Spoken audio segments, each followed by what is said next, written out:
Hey everybody, it's LavenderTowne, and today I'm turning even more stuff into cute character designs. I've been working on the planets of the solar system, and I'll be finishing that today. But before I get started on that, I want to give a quick shout out to the sponsor of today's video, Wix.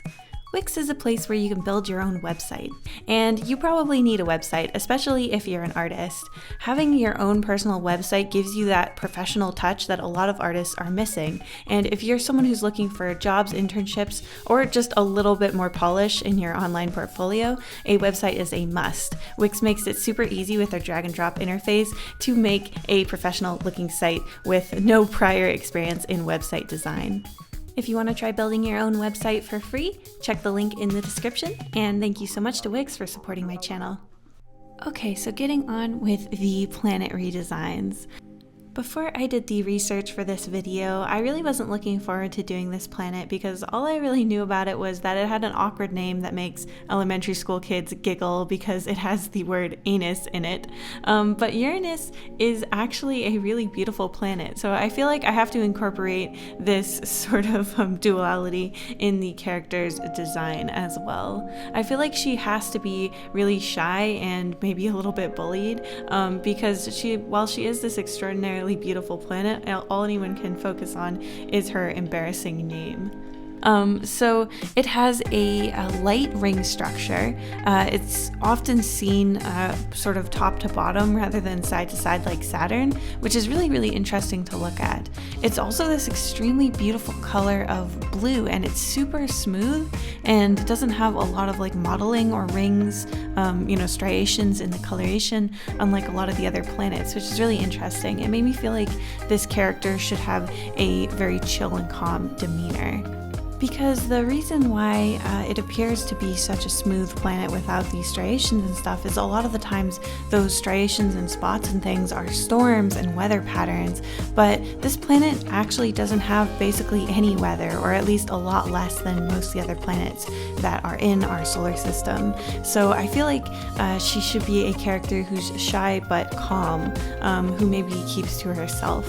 I also decided to incorporate the fact that this planet has a lot of moons.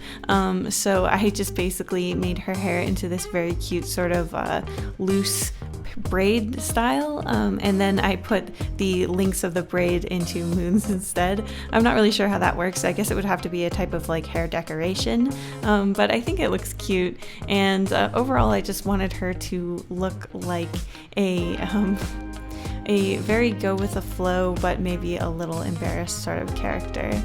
I really wanted to cover her face with her hair a little bit.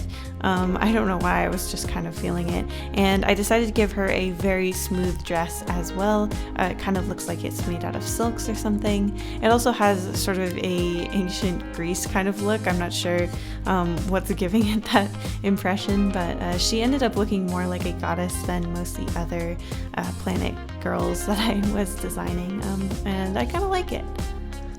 She is an ice giant, which basically means that her primary structure is rock and ice rather than a gas giant like many of our other planets, which are primarily not made out of any solid material.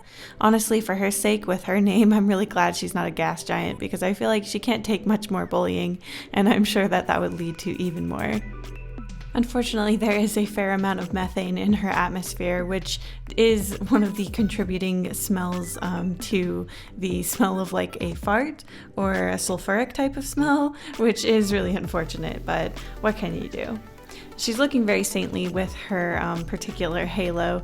I didn't really mean for her to have an angelic sort of halo, but when I was incorporating her sideways ring, it just kind of ended up looking like that, and I sort of leaned into that saint-like look for her, which I think is kind of cool. I was really going with the flow with this one because honestly there wasn't that much that I was feeling inspired about with her, other than a few details obviously about her personality and the smoothness of the planet itself.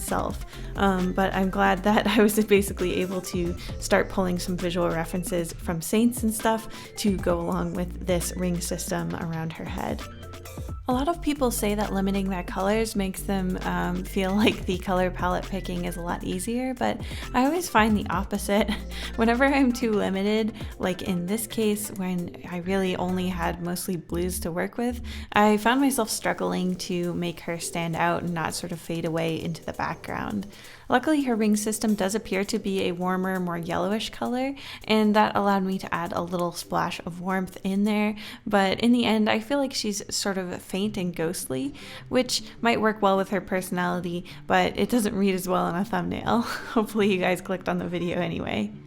I do like her teal sort of lips. I think it looks kind of cool, and because this planet is actually quite cold, it sort of gives an impression of coldness as well, which is also really good.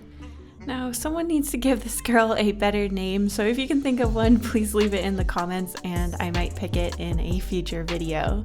The names I picked from last week's video are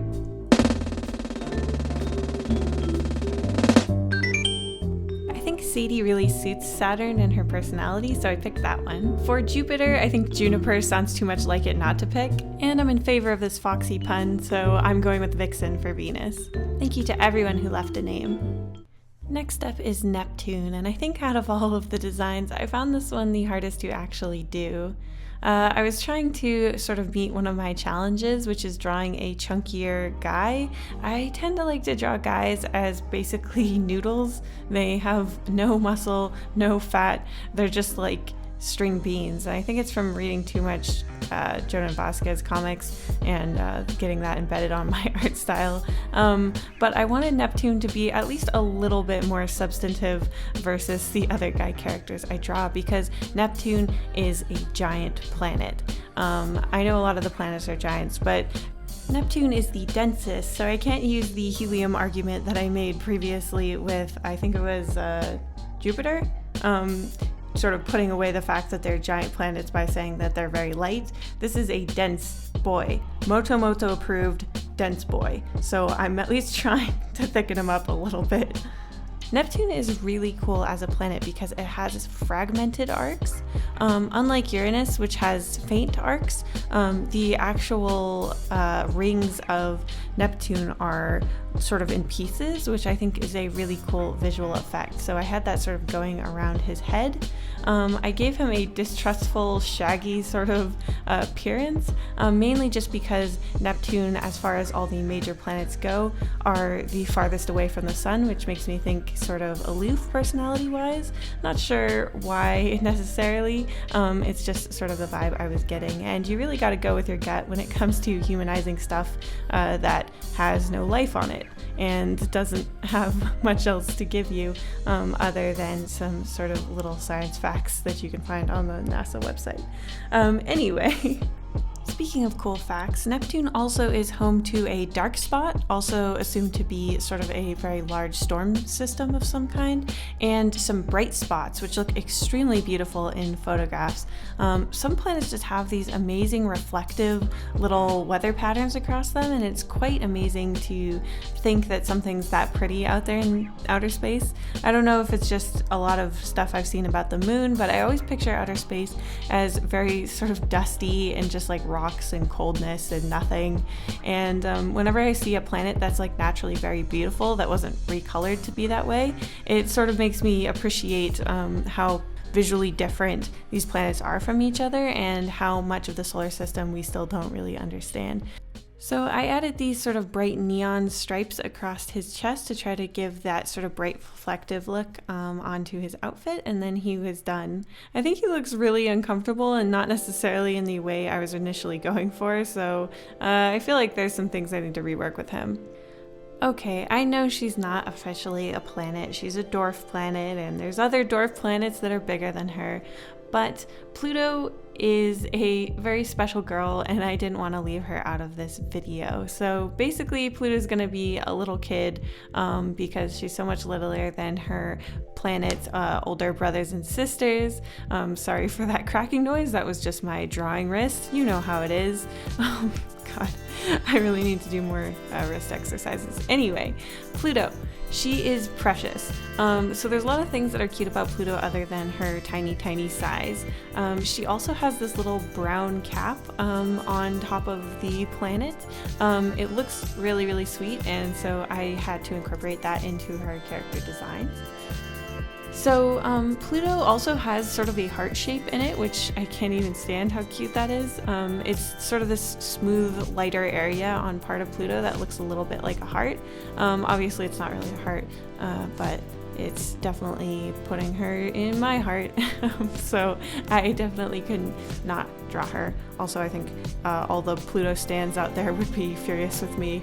I'm always surprised how many people are really attached to Pluto. But yeah, I can kind of see why after doing a little more research. I really like the contrast in this planet. A lot of planets are sticking with roughly a very similar sort of color scheme and value scheme, but Pluto actually has some starkly pale cream colors as well as some rather dark brown colors.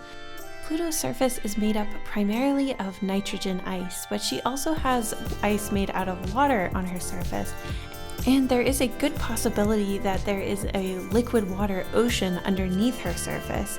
I never would have guessed that that would be possible, considering that Pluto is farther out than any of our main planets. But apparently through the heat caused by the decay of radioactive material, it is possible that underneath her surface, that radioactive sort of heat, decay heat, could be warming the ice and creating this liquid ocean underneath her surface. Also, a cute little fact about Pluto is that if you look at her rotation arc, basically, the sort of way that she travels around the sun, from certain angles it looks like she'll actually collide with Neptune. So I feel like her and Neptune probably have like a brother-sister relationship where she's always trying to hang out with him, but he's always just rotating away or orbiting away, I guess is the more scientifically accurate term.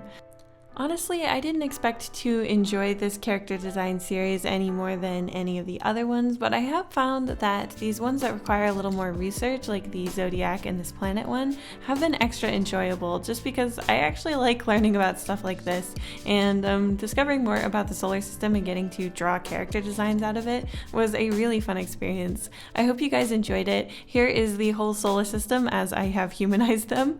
If you have any ideas for what you'd like me to turn into cute character designs next, please let me know.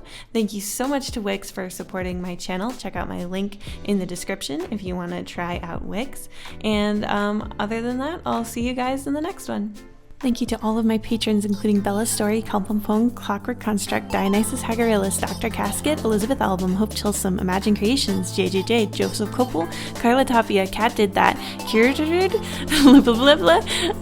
Making Claire, Midnight Doodles, Micah Dactyl, Nora Cornelison, Okamore, Ollie, Rose Espinoza, Rosie Warlock, Sergeant Pendulum, The Artsy Moose, Your Boy ST, and Zoe Stardust.